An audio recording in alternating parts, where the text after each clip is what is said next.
You're willing to tell people to do the hard stuff. You're not willing to do the hard stuff. That's why you are where you are. On this episode of the FMA podcast, we talk about the most effective sales strategies for online coaches. Having actual real conversations with people is the best way to sell your coaching service. There's so many people that will rely on DMs and automations and things like that, which I think are great and needed, but not to sell. We cover WhatsApp, text message, DMs, phone calls, and Zoom. What is the best strategy that you should be using right now? It's not something, it's someone. You can't get the someone across if you're hiding behind selling in DMs or WhatsApp or something like that. You've got to put yourself out there and look someone in the eyes, I think, on a sales call and convert them in. We talk about the hard reality that most people in the fitness industry that are business owners should potentially just go get a job. The way I could guarantee you could grow your business to 10, 20, 50K a month in revenue is by and why you need to make a decision. Are you an online coach or an entrepreneur? You decide. We often think I'm a fitness trainer who runs a business. I think it's the other way around. Fitness trainer second and you're a business owner first. Let's jump into the episode. Luke, what is the most effective sales strategy for online coaches? Well, there's a ton, but I think if we're just talking more of a granular level of I'm an online coach, I don't quite know what I'm doing, what should I be doing to sell my online coaching business, I think having actual real conversations with people is the best way to sell your coaching service. There's so many people that will rely on DMs and automations and things like that, which I think are great and needed, but not to sell the product. I think everything's got a sequence to it, and you can use things like that to sell the call and get people on the call. But the call has to take place, I think, in my opinion. Why? Yeah, I think there's a lot of things going around of people are missing human connection, right? And everything's automated, everything's AI. And from the fitness perspective, if I could just make the decision without human accountability or authority, I would have done it already.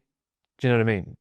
Because I could go into ChatGPT and say, what's the most effective way to lose weight as a mum of 2 kids who's short on time, perimenopausal, and really struggles with diet? And there isn't a coach on the planet that could probably give a more formulated answer than what ChatGPT could.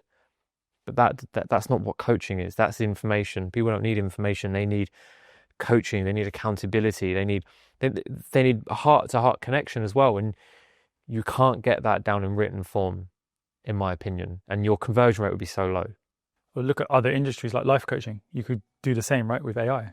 Tell AI all of your problems and get, the solution back. But are you going to actually shift and change and go down the direction that you need to? Yeah, and it's probably the same as the online coach listening who could theoretically put every element of their business into ChatGPT, the finances, the strategy, do like a long voice note and get a whole archaic list of strategies from ChatGPT as to what to do, but then they bounce from mentor to mentor because they're looking to invest in someone to take them to the next level. It's not something, it's someone. You can't get the someone across if you're hiding behind selling in DMs or WhatsApp or something like that. You've got to put yourself out there and look someone in the eyes, I think, on a sales call and convert them in. Should we just zoom out and talk about what we see in the industry in terms of how people are selling? So you've mentioned a few already. A lot of online coaches sell in the DMs. A lot of online coaches will do a webinar, and at the end they do a pitch to sell their thing. A lot of online coaches will get someone's phone number and just call them up, have a conversation. A lot of online coaches will book a Zoom call and have that face-to-face interaction on a Zoom video call. Have I missed any, do you think? That sounds like the most. Oh, we've seen a few online coaches say they sell by email. Oh, yeah. That's the 5th one. Yeah. Can you just talk about those 5 strategies, which ones work the best, which ones you should avoid, but also just talk about the consumer and their psychology about those 5 strategies? Yeah. Well, just because it was the most recent one you said, 5 sell by email. It was like the 80s or 90s. You want to get your fax machine out. Who is even checking their emails to be sold something? If a brand or a coach could sell something via email and collect, we're talking 150, 250, 300 a month coaching, right? Like on average, we'd all be millionaires. I'd be collecting emails and I'd be sending emails till the cows come home, and me and my family would live a life of luxury. But it's not that easy. But Unless you are, let's say I had 5 million followers on Instagram and all of them followed me on, I had all of their emails and I was a massive prolific brand like Nike could email you and say, hey Ben, I've got a new pair of trainers, and you would go, oh sick. You don't need a call with Nike because I know this is, it's different because it's e-commerce, but you've just got so much trust in Nike as a brand because you've purchased. Do you know what I mean? They've got millions of customers who've got this worldwide brand. So if you're an online coach watching this and that's you, maybe email would work for you. But I think it's not even 1%, that's 0.1%. But the email copywriter or the person peddling the course, like you can sell by email, they'll tell you, oh, your emails they're not good enough. They're not connecting with your ideal demographic. That's why you're not getting open rates. That's why you're not getting click-through rates. That's why you're not getting buyers. Yeah, I mean, well, how good does an email have to be? You can never make an email good enough, I think, to collect that money from someone. Just pick up the phone and have a conversation. If you've got, honestly, that much gold, you want to put it in an email, spend 5 minutes selling it to someone and your conversion rate will be way higher. And I think those people peddling that probably aren't very successful with their business, or they use different methods alongside that to ultimately sell their business. Or when they did use that method, it isn't right now. It was back many years. Yeah, it was probably the 90s if they're talking, or early 2000s if it's email. The other method you mentioned was it DM and WhatsApp? Yeah. Yeah, I just think a lot of online coaches I speak to are looking for the quick, I want to do the least amount of the easiest thing possible to grow my business. And I think if you sat that person down in a room, let's say we're based in Hayward Heath, let's say there was like a local business event, and it wasn't just fitness, it was just, hey, if you're an entrepreneur in Hayward Heath and you want to network with people, come sit in a room, and you put an online coach in that room, I think they'd be out of place, a lot of them, because they would say, oh, I just want to sell on WhatsApp, I just want to work 2 hours a day, and I just want to post once a day on Instagram, and I just want to grow this business, and I don't want to do. Meaning they're not a true-blooded entrepreneur. Yeah, and I think other entrepreneurs are in property or recruitment or other business owners would listen and say, "What's he going on about?" Like, I run a recruitment firm, and we're on the phones, $300 a day, 6-7 days a week, and you're telling me you don't even want to pick the phone up once. That's why you are where you are. But the fitness industry doesn't. It doesn't do that because we're all trying to shortcut success. Take shortcuts to success. 4-hour work week style. Yeah, and I think that's that. I want a 6-7 figure business, but I only want to work 6-7 hours. But I want a 4-figure mindset. Yeah, and this isn't the best sales strategy, but this is really relevant because you are what you eat, and you sell how you think. I think so. If that's your mindset, I just want quick, I just want easy. You're going to get on a sales call, or you're going to speak to people in the DMs if that's what you're doing, and people are going to want quick fixes to their health and fitness. And then you say, quick fixes don't work. Oh, you've got to put the work in. You've got to track. You've got to go to the gym. Well, you've got to do sales calls. No, I want it quick and easy. So you're willing to tell people to do the hard stuff. You're not willing to do the hard stuff. That's why you're not a good coach. It's not about, I got Susan doing 5 press-ups, you can only do 4. You're not a good coach or business owner, entrepreneur because of that. So the other two were phone and... Before you jump into that, let me just... Sorry. It's all good. Let me just recap on email, Instagram, WhatsApp as a selling strategy. And there might be some online coaches listening or watching this who will say, yeah, I've been successful at selling that way. And my response would be, yeah, to the warmest prospect who's at the top of the funnel, that's consumed a lot of your content, potentially knows one of your clients, maybe even knows you from the local area that you live in. And yes, they have purchased via a DM, via phone, text message, WhatsApp, via an email. But the reality is most consumers will not purchase that way unless the trust is super high. Yeah, 100%. And also... What's the quickest way to build trust? Speaking to someone, 100%, but also to that person's point of, well, I've grown my business successfully using email or WhatsApp or DMs. You know, in the bottom of your heart, if you added the extra string to your bow of calls, your business, you'd be further ahead.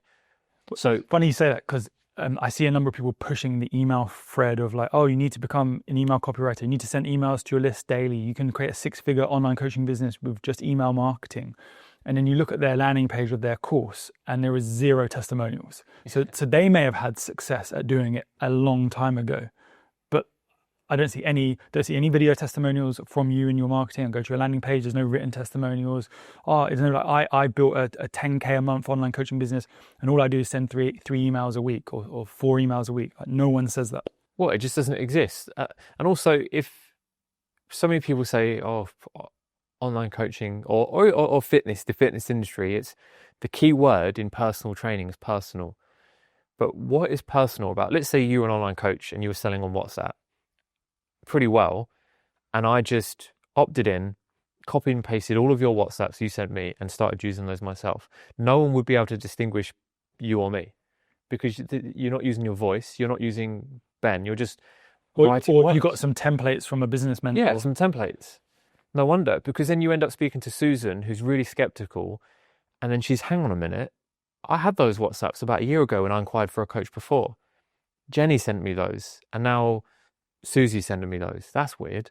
What's going on here? Now I'm super skeptical. This is almost like a scam. I don't want to be a part of this. But you know what's also true is that if a consumer who's nervous, skeptical, scared, deconditioned, overweight, unhappy, maybe slightly depressed about how they look and feel, and they're maybe going through a major life, transition, if they see an online coach and it's a DM conversation or it's an email conversation back and forth about what they offer or the price or whatever, or there's an email coach who goes, hey, Sally, great, what's your phone number? I'll give you a call.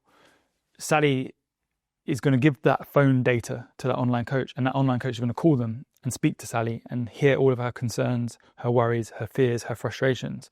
Now, is Sally going to proceed forwards with the person that went above and beyond with the phone call, or is Sally going to proceed forwards with the person that continues to send her gifts because she didn't respond within a 12-hour window? Yeah. Exactly. And it's pretty obvious which one she's going to go for, right? And all Sally needs to hear is someone to say, it's okay, I'll look after you, you're going to get a result with me. And she's going to go, thank goodness. But I think part of that also comes down to the coach is scared to sell. I don't have any confidence, or, I just love fitness, I don't like sales. Why did you become a business owner then? You're not a true-blooded business owner. Yeah, you're not. When you become a business owner, we often think, oh, I'm a fitness trainer who runs a business. That's my identity. Yeah, I think it's the other way around. No, you're fitness trainer second, and you're a business owner first. What are the core? If you went on ChatGPT and Google and typed in what are the core functions that a business owner or an entrepreneur needs to take on a daily basis to grow their business, sales would be in there, marketing would be in there, but sales would be high up on the list. So you want to have the title of entrepreneur, business owner, but you don't want to do the stuff to do it. And that's where that... Well, just look at the TV show been running for years, The Apprentice in the UK, and the equivalents in every other country around the world. So The Apprentice in the UK, Sir Alan Sugar, he openly says like the way he grew his business was through direct sales. And then every person who goes on that show as a contestant, the reason they don't succeed into the final is because they lacked self-belief, self-confidence, and they couldn't sell. So they may have the best idea in their head for a business, but it's always the ones that can sell get through the challenges. Yeah. I can't remember who said it. It was a quote that said, the best ideas with the worst message or something like that get heard by no one. And that's so true. So whether it's Zoom or phone, I think if you're an online coach listening to this or a fitness professional and you're at X amount of clients and you want to rapidly grow, who can you pick up the phone to right now and speak to consistently? And if you've got no one to call and speak to, there's your problem. You need to bridge that gap first, get more data or whatever to speak to people. And then the second thing is how often every single day can I speak to those people? And again, there'll be people that say, well, I don't want to do that. I'm a fitness coach. I didn't do this to cold call, or I didn't do this to call But it's people. not cold calling because someone's giving you their data. Yeah, but that's also irrelevant. So you wouldn't be willing to cold call to grow your business. Forget fitness. If I came to you and said the way I could guarantee you could grow your business to 10, 20, 50K a month in revenues by cold calling, you're saying you wouldn't do it. No, I don't like cold calling. Well, go get a job on the gym floor. why wouldn't you do it? And again, this goes back to a past life where I was in recruitment, a business that does, multi 8 figures, with a floor of people just cold calling people, because that's what we identified was the path to success. That's what you need to do as an online fitness coach, not what do I want to do or what sales process do I want to follow. What is the path to success for an online fitness business? It's speaking to people and converting them in. So run marketing, collect data, name, email, phone number, speak to someone and see if you can help them. Yeah, I personally think there are a lot of online coaches watching this who would absolutely run circles around me on the gym floor when it comes to coaching. But with my PT cert, I could just run some ads, collect some data, call them and make sales quicker than them. Well, I think everyone listening or watching this knows super highly qualified PTs, coaches who have all the qualifications in the world. But they're broke. They're broke or their delivery model is wrong and they're just doing one-on-one PT trading time for money. Yeah. And then we all know of the whippersnapper, young buck who comes into the industry, doesn't even bother to go on the coaching floor, but has that self-belief, has learned how to market, has learned how to sell and out-earns everyone. Yeah, that's when you really break down what makes or breaks a business, it's how many people are coming in new and how many of those people are being converted. And then third is how long are those people staying. But other than those three, what do you really need? Like, not much. Just most online coaches, all they focus on is number 3. Oh, my retention's really good. Well, how many new people do you sign up this month? 1, but they're going to stay for 12 months. Well, that's not going to feed your family, is it? One person staying for 12 months. You need that every day. How do you do that? It's not by email, in my opinion. So let's focus on phone and Zoom. We've touched upon it, but we haven't. Just go a bit deeper on that. So what is your preferred choice? This is just my personal opinion. I would use phone for like a 5 to 15 minute triage, or even if someone's booked a Zoom call, I may call them first and just see what they're about, see if I can qualify them or even sell them there and then, or if I've got data and I'll call them and then book them in. If it was me, I would do a Zoom call, like the actual sales call where I'm trying to collect money, because if someone's objecting me, I want to look them in the eyes and I want to see the objection, not hear it. Hearing an objection is one thing, but if I can see your body language when you say it, I feel like I get a better read of, you said you can't afford it, but I could tell you're lying. I could tell you can, based on your body language. So I really like that.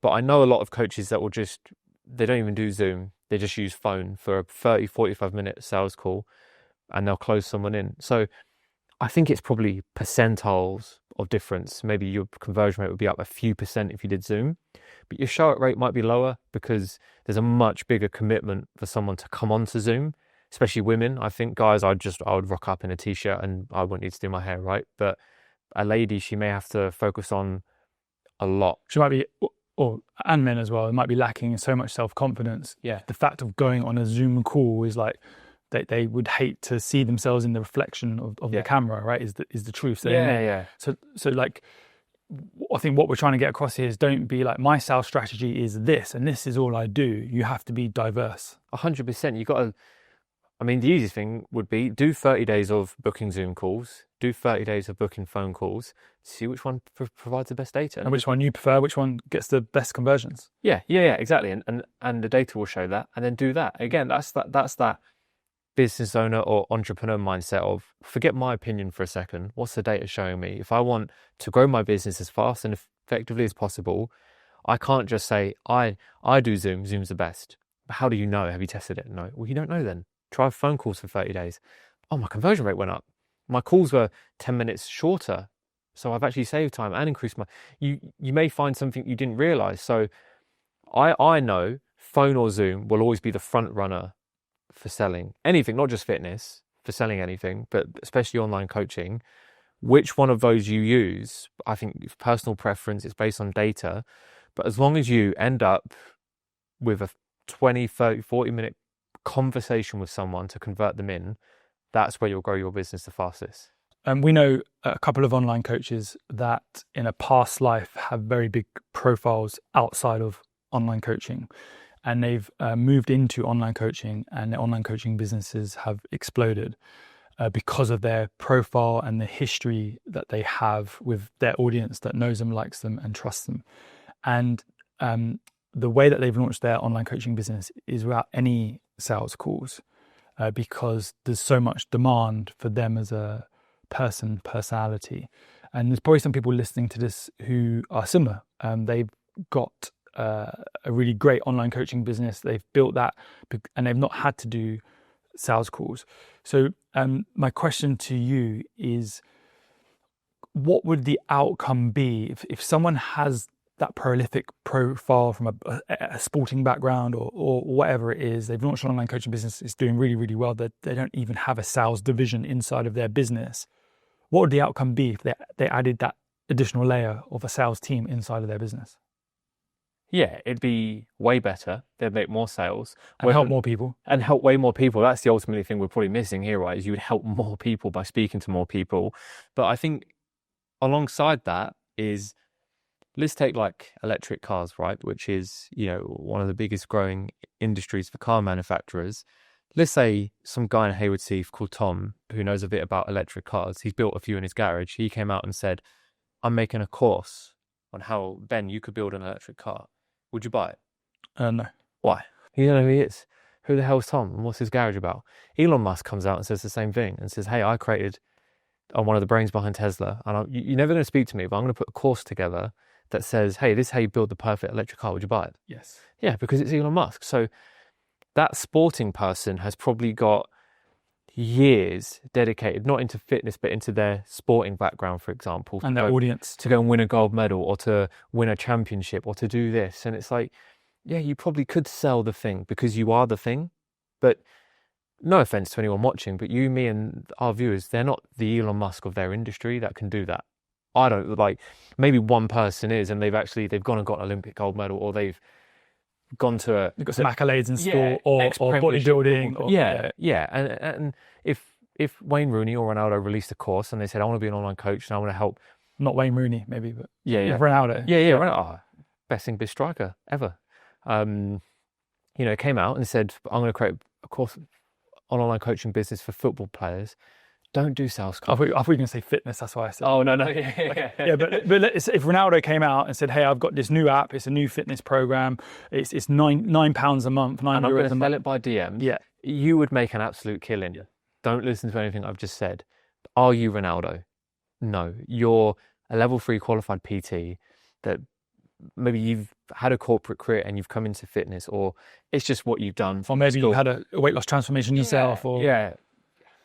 You have to pick up the phone. As that jokey expression is, you're not that guy, pal. Do you know what I mean? You've got to put the hard work in, unfortunately. I just want to circle back on objection handling. I know this podcast isn't about that, but there's one thing that you said is that on a Zoom call, you can read someone's body language. So when they give you the objection, you can really see sort of where they're at, versus if you hear the objection, it's different. So what would you say to the online coach who says, well, I didn't get into this industry to handle objections. I don't want to feel awkward myself. I don't want to make people feel awkward. I just want ready to buy, easy clients who sign up without blinking at the price, without having a conversation. Like, I don't want to do objection handling. Yeah, and I mean, I want to be 7 foot tall, but you don't always get what you want in life, right? I think we know through FMA, the work we do with gyms, there are hundreds of top small group or large group PT facilities in the UK that charge 200, 300, 400 a month. You could earn 30, 40k top end as a good coach, maybe a little bit more than that, and do a couple of one-to-one clients on the side and have an okay career in fitness, because that's what that person wants. They don't want, because it's what I was saying earlier, it's not even about the objections, it's what makes a good personal trainer, which is what that person is, and what makes a business owner. They're two different skill sets. That person that says, I didn't get into this industry to do sales calls to overcome objections, don't become an entrepreneur, because that's what an entrepreneur does. That's, again, if you went on Google and typed in, what does an entrepreneur do? That would come up. So you're just admitting you don't have the skill set, qualifications, or desire to want to learn or to be a successful business owner. And that's fine. If you look at the percentage of successful business owners in the UK across all industries, it's a very small amount. And that's fine. That's not you. If that is your mindset, I really don't want to do sales calls. I just want perfect fit clients. Find a career where you take away all the things you don't want to do. Because this is where we have this label of, I own a fitness business. No, you own a business. That's you are employed by your business, most people, if you go limited company, you're an employee of your business to fulfill tasks. You're the CEO. What does the business owner, director, CEO, what has Luke Robinson Limited employed me to do? Make money, not be a good coach. I can get a good coach, right? You need to fulfill those roles. So there's that part of it. The next thing is, let's say you do have that perfect fit client. They just signed up. 3 months in, they come to you and say, I don't know if I want to do this anymore. Oh, sorry, I don't handle objections. That's an objection you get in your client. You've got to be reselling people every day. But the truth is, most listening or watching this, if a client came to them after 6 weeks, 12 weeks, whatever, and said, I don't want to do this anymore, most people, I guarantee it, would object and say to that client, hey, Susan, hey, Sally, you got this amount of weight to lose. You told me this X weeks ago. What's changed? How can I make the process easier, better? How can we get you increased results? And you would object and try and keep them as a customer. Yeah. We think about objection handling as just like front end sales, which it predominantly is, but you're objection handling every single day. So most people probably already are better at it than they think. They just haven't realized it yet. And once they tell themselves that, actually, I do handle objections and I am okay with it, and then they get on a call and do it. Most people I speak to are like, oh, it wasn't actually that scary. That was all right. Let's talk about it from the consumer's point of view. Quickly, in 2 minutes or less, why are they giving objections? Well, I've been on this path of destruction with my health and fitness for the last 4 years.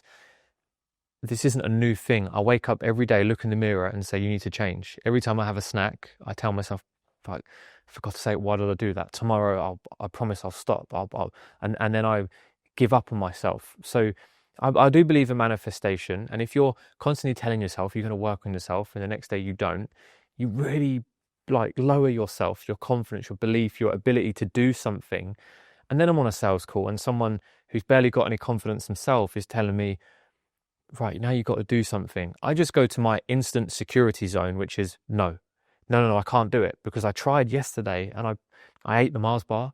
I gave up on myself. So I think I'm not going to be able to do this. That's all it is. Thanks for this information. Thanks for this call. I think I'll go and try and figure it out myself. They're not actually saying that. What they're actually saying is... They're lying. Help. This is the point where selling starts. I need help, because everything you're telling me sounds great, but I've given up on myself. That pattern of behavior for the consumer is... Their default answer is no. It's like that movie. I don't know if you've ever seen it with Jim Carrey, The Yes Man. Yeah. He's told, I can't remember it precisely, but he starts saying, he starts saying yes to every opportunity, and his life changes for the better. And consumers are so used to saying no to themselves, lie to themselves. They get on a call with someone who's literally just like showing them the roadmap from A to B of success, and their default response is no. Yeah. And then the online coach or the fitness professional says, oh, sorry, I don't handle objections. Well, then I hope you wake up the next morning with guilt, knowing that person for the next 6-12 months is going to deteriorate their health and fitness because your selfish mindset of, oh, I don't handle objections. Yeah, well, what you've done is you've stopped someone from changing their life. Well, I only want to be a good coach. You've just shown everything that is against what a good coach would do by letting that person off the phone without at least trying to convince them to make that change. Thank you, Luke. If you're interested in finding out a little bit more about Fitness Marketing Agency and how we could potentially impact your online coaching business, head to fmademo.com. Jump on a call with myself or Luke or one of the team. We'll literally just share screen. We'll show you behind the scenes of how our marketing and sales system works. And then you can make an educated decision to join or not. And either option is okay. fmademo.com is where it's at. Thank you for listening to the podcast. We'll see you on the next episode.